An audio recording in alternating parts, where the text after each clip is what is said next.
So today, Wonder Woman 1984 debuts on HBO Max in the US. That means I can finally talk about spoilers. So let's talk about it.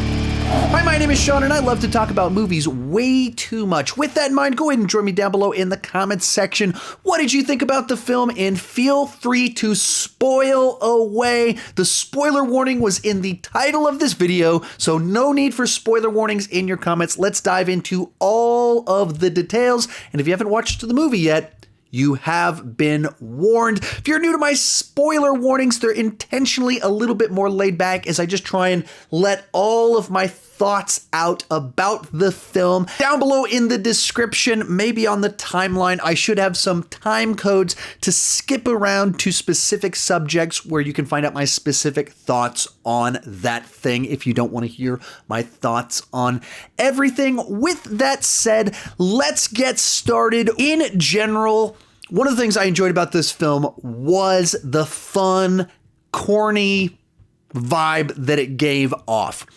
They gave us two trailers for the film. The first trailer had the synthy 80s music. The second one kind of had this more epic thing going. And I like the first trailer a lot more. And I think that captures the vibe of the film a little bit better in that it definitely is having fun, embracing some of the campiness and leaning into the 80s.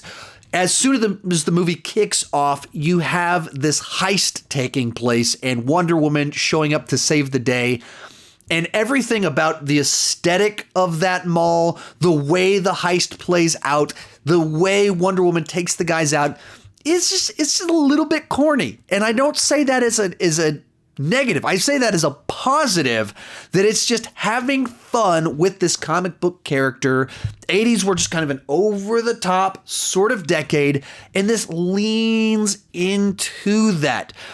Even having like a simple crime like this taking place and people being taken out, like a girl gets thrown onto a teddy bear and stuff like that, it feels like a throwback to a different era of comic book movies. There's a lot of comparisons that people have made to the Richard Donner Superman films. Very clearly, Patty Jenkins is fond of those films.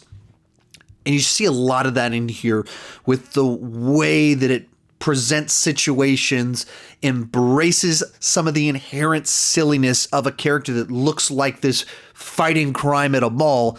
It just goes for it, leans into it. I appreciated that. And on kind of the Richard Donner stuff, I love the first two Richard Donner Superman films. Second one, it's a little more complicated as to who directed it because of the background stuff. But this one seems to pay a lot of homage to the second film. In the second Superman film, Superman chooses to lose his powers to be able to be with Lois. And that there's a plotline very similar to that in this film. In that film, there's a action sequence at the White House. This movie, action sequence at the White House. So you can, and that one's a global film of there's being this threat that's very large. This has a threat that's very large. So you can see a lot of those plot points that are quite similar in the choice that our hero has to make for the sake of stopping the villain. All of that stuff I greatly appreciated. Even the inherent main plot line of it is very cartoonish of there's a thing that grants wishes. And it just goes for it. It doesn't try to over-explain it. It doesn't feel any need to fit the logic of 21st century sophisticated moviegoers that want to, how does this work exactly? What are the details? It ignores all of that and just wants you to kind of go with it. And that's some of my negatives on the movie. There's a little bit too much of just go with it. But at the same time, when it comes to these types of movies that comic book movies have an inherent silliness to them, and we take them so seriously these days. I mean, I talk about them for a living, so I take them pretty seriously. But just with the way that she looks and she has a lasso and built into it an invisible jet, there's a lot of silliness in it. And then we want the plots to not have any silly sometimes. And so I appreciated that this one was like, hey, if we accept this much silly, why can't we accept some silly in the plot line? And so it just kind of went for it. And I appreciated that to an extent. Moving along to discussing the characters in the film, I think this is one of the things that I liked about it is that, well, and I had a lot of feelings on it, but when it comes to our characters, that they had multiple facets to them. So Wonder Woman in the first film was this naive warrior going into World War I, this very dark, cynical war, and being this optimistic person whose naivety is kind of shattered by the end of the film and realize, wait, man is inhumane to mankind. This movie, that sets Wonder Woman in the 80s, this decade of plenty in a lot of ways. And you see she's focused on what she's lacking. And I think there's some fault to the fact that 70 years later, she's still pining over Chris Pine and like she's still fixated on this guy that she knew for a week. I think that there's some problems in a plot line like that with a character like this, that it would be that much of a thing in her life so many decades later. But they do have this element to which they take Wonder Woman and they show that she has character flaws. To certain characters, she seems amazing and perfect, but she still has her flaws, weaknesses, temptations. And then throughout the course of the film, in that trade-off of her getting her wish, she starts to actually be vulnerable in it. And so I think they found a way to give her actually a journey to where she had to make hard choices about what mattered most to her, had to choose to be the hero, not just being the hero because she's the star of the movie. And I think that's when you care about things a little bit more. When it costs our hero to be the hero, that's a good thing. And they found a way to do that with the monkey's paw magic stuff that they did. And not just have her as a one-dimensional superhero that's just good at everything. I like that about her. Chris Pine, Steve Trevor, he's a little bit one-dimensional. Now that we get him in the second film, I was pretty nervous about them bringing him back for the obvious reason. Anytime you kill someone, bring them back, that's dangerous. And it felt a lot to me like they picked the plot that they did for the purpose of bringing him into the movie. And I can appreciate that to an extent, that they found a way to do it that made sense with the plot line, with the tone that they went for. So when I was watching the movie, it didn't really bother me too much. But the way that he's used, he's still just an awesome, great guy. He was a heroic guy in the first movie with a sense of humor, and he's heroic, good guy here too. And I think there's some side to it of like they maybe should have given him a bit more weakness, or give him some level of temptation so that he's not seemingly always in the right. Give him a little bit more, but I think Pine's really fun, has a great chemistry with Gal. So I don't want to complain too much about that because I think it mostly worked. But of these four main characters, all of them seem to have a little bit more depth. Pine was the one that seemed the most unilateral in the way that he worked. Cheetah, I went into it pretty nervous that it was going to follow the very familiar villain template of Riddler from Batman Forever, Syndrome from The Incredibles, Killian from Iron Man 3, Electro from Amazing Spider-Man 2, of the person that idolizes our hero. Very clearly from the trailer, that was the case in the beginning of this movie. She idolizes Wonder Woman. And then in those other ones, the person gets dissed by the hero, and so then their feelings are hurt. Something happens to give them powers, and they turn into a supervillain. To me, that's one of the weaker villain motivations. It's just not very compelling to me to have someone like they got dissed by someone that they looked up to and therefore suddenly they want to kill people. That's too big of a leap for me. It's just not very interesting as a motivation. But that's not really what they did. And so when it started going through it and she makes her wish and starts gaining the powers of Wonder Woman, and she starts, at first, like, she's still an ally. She's still helping Wonder Woman on this journey, not knowing that she's necessarily helping Wonder Woman. But you can see her start turning evil, and you're not really sure what exactly is kind of going on here. But then they build it into it. It's the monkey's paw that you gain the thing that you think you always want. You lose the thing that you actually value the most. And you understand, like, the reason she's turning evil is because she made a trade for all the things she thinks she wants at the cost of the thing that made her most valuable to the world. It's like, oh, that's good. That's actually clever. It ties the ingredients to why is she turning evil? Because of that. Makes sense inside of the story and why she would continue heading down this path of darkness. And it felt in character because she should be heading down this path in light of what was decided. Then we have Maxwell Lord, played by the Mandalorian. And this is a fun character because he's such an 80s salesman. And the movie did a nice job of not just using pop culture to sell us on the 80s, but actually doing things that felt like the 80s. And his character would be one of the ultimate examples of that. And you see him as this guy that he has his selfish ambitions and his reasons for it, but he also wants to help people. It's not all pure selfish evil, and it just sets him down this path to where he keeps making bad choice after bad choice because he's just trying to like work his way out of it, and everything he does to try and undo it makes it worse. So I thought that was kind of an interesting way to kind of take a villain further and further and further as he loses more and more control of what's going on. And the delusion of it drives him to keep heading down this path because he thinks he can figure it out. At the same time, I think after the Middle East section of the movie, after like world wars start breaking out over what he's doing and blood is pouring out of his face from the obvious ramifications of what he's doing, I stopped fully understanding why he kept going down this path. Why he couldn't see that this isn't working. And then, I mean, you have these sequences after horrible things are happening because of granting all these wishes, where then he just has like sits down a marathon of people to grant them wishes, and it only gets worse, worse, and worse. And then he's like, now let's go to the White House. And now I don't know what he was trying to do. I don't know what, like, I know I understand there were lines of dialogue where he's like, if I can do this, I'll rebuild my body and all. But this effort had failed so miserably and some things were getting so bad.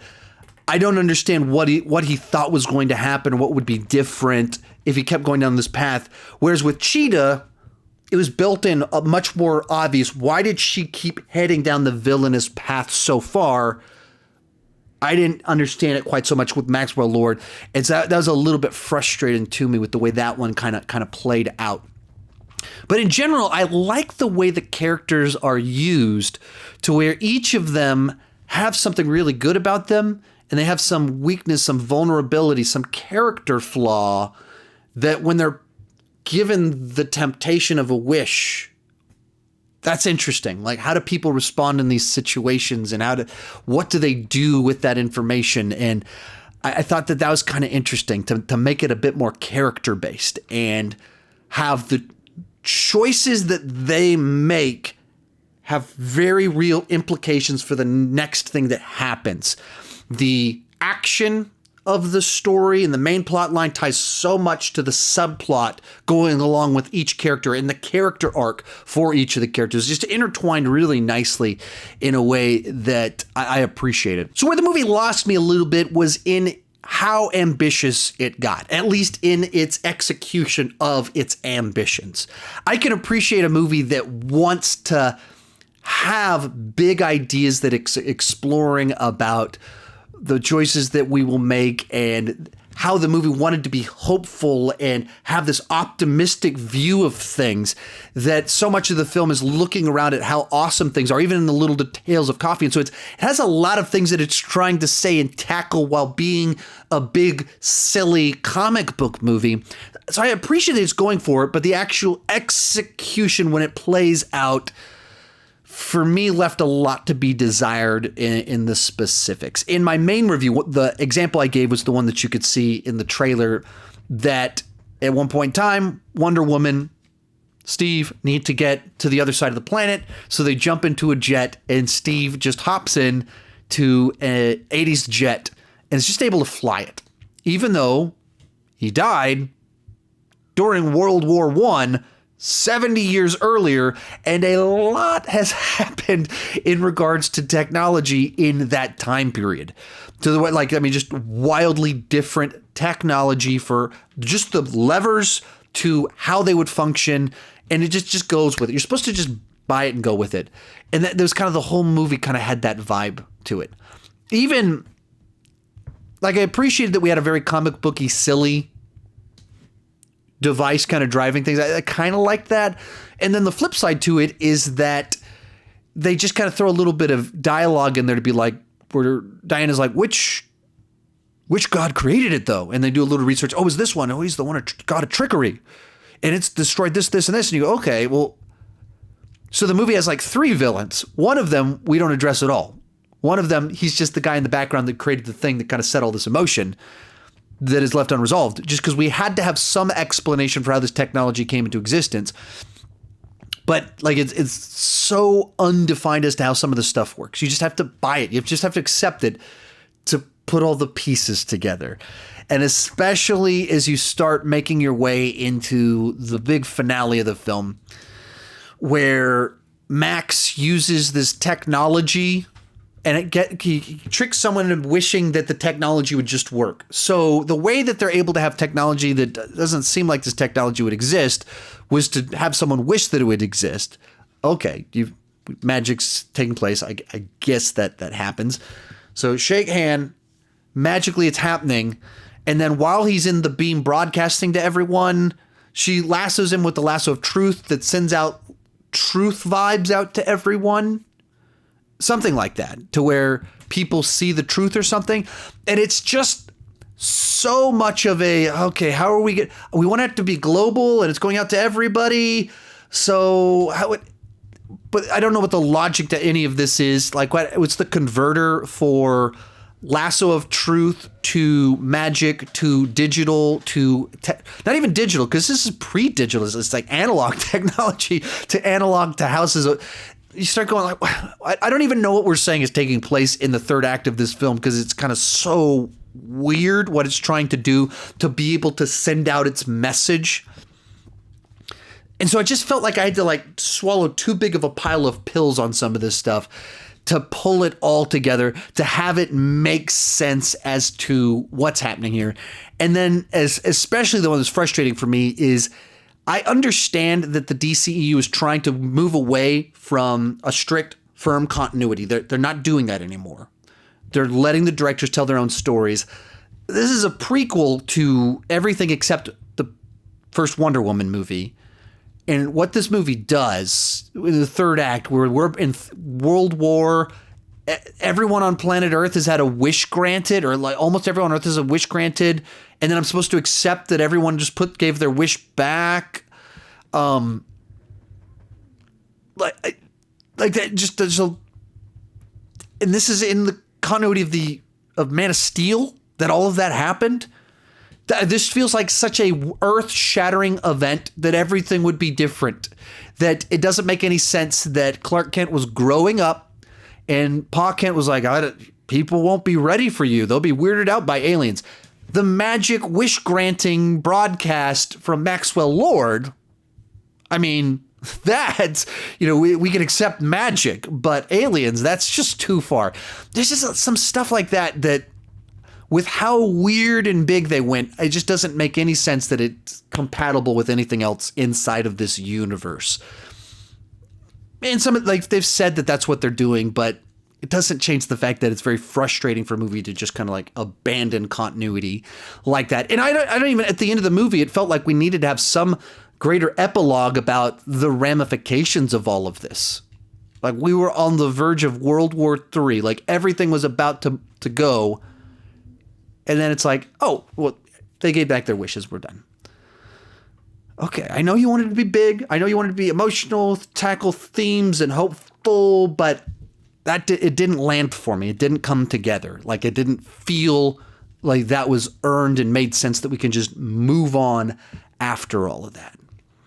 And that's the stuff that kind of made the movie very frustrating for me, is that there's so many moments that are dealt with such sophistication and just great sequences. Whenever Steve Trevor first shows up and it's this other guy, and the way that it moves the camera around so you transition to seeing the way that Diana is seeing him is just wonderful. It's done great.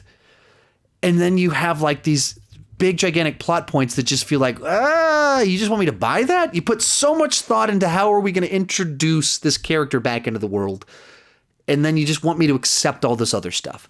That was frustrating. So there's so much stuff I liked and so much stuff that just kind of had me scratching my head like, what? You just want me to go for that? I can't get there with you. You have to have some set of rules. You have to have some continuity in your logic. I have to be able to understand what's happening for me to care about anything. And if everything is just made up and everything just happens because it's supposed to happen for the sake of the script so the plot can happen, then I don't care about any of it because you're just making it up as you go along without any central thought process to it. It's frustrating. So many great highs, and then on really important stuff, pretty low lows at the same time. So for me, this is lower half of the DCEU.